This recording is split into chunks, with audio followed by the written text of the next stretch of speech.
어제 북한이 2달 만에 동해상 탄도미사일을 발사하며 무력 도발을 재개했습니다. 북한은 또 신형 극초음속 중장거리 탄도미사일 시험 발사에 성공했다고 주장했습니다. 명백한 유엔 안보리 결의 위반이고 한반도와 국제사회의 평화를 위협하는 불법 도발로서 강력 규탄합니다.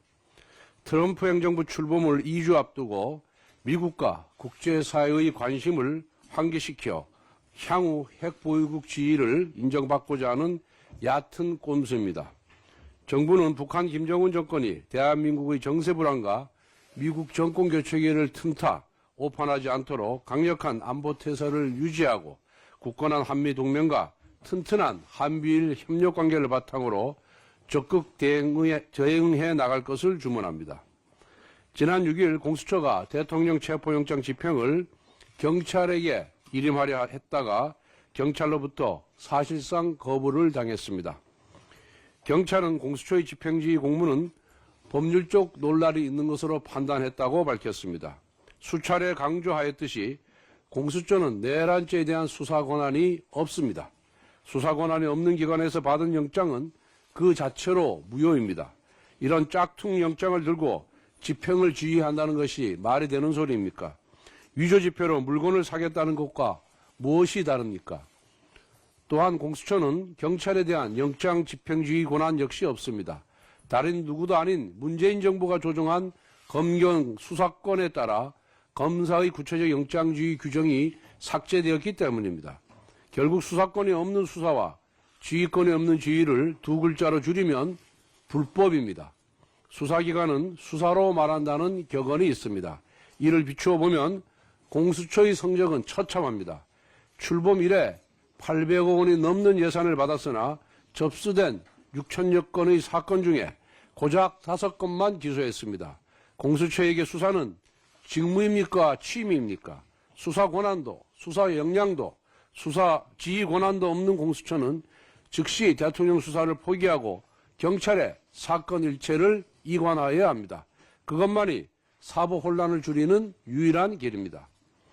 어제 더불어민주당 이재명 대표가 최상목 대행을 향해 공수처의 영장 집행에 협조하지 않았다며 과격한 비난을 퍼부었습니다.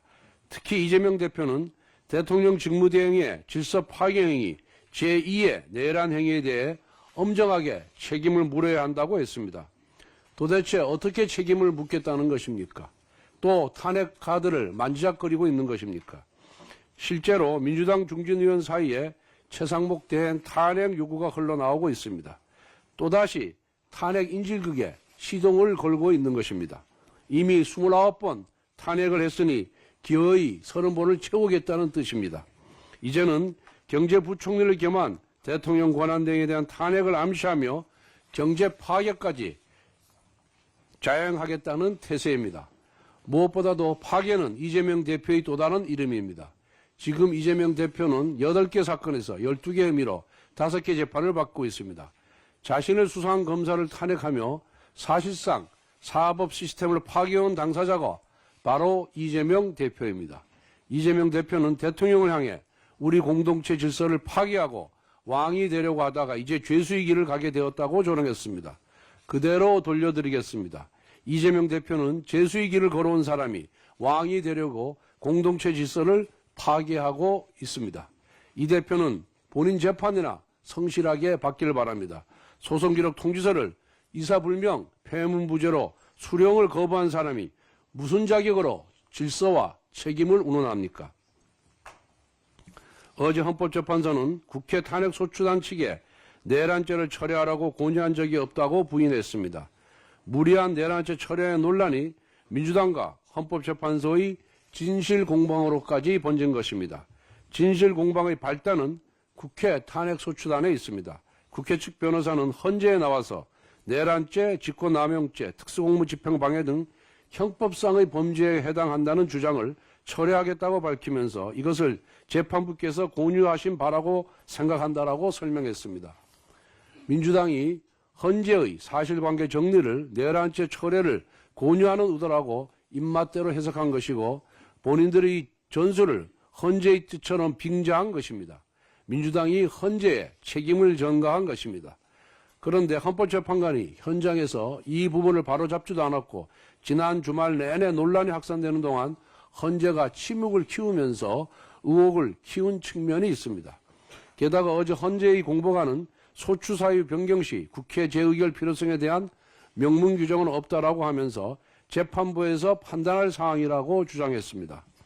박근혜 대통령 탄핵 결정문에는 국회가 탄핵 심판을 청구한 뒤 별도의 의결 절차 없이 소추사유를 추가하거나 기존의 소추사유와 동일성이 인정되지 않는 정도로 소추사유를 변경하는 것은 허용되지 아니한다라고 명시되어 있습니다. 이러한 결정례에 비추어 볼 때 내란죄 철회는 기존 소추사유와의 동일성을 심각하게 훼손하는 것이고 당연히 별도의 의결 절차가 필요한 사안입니다.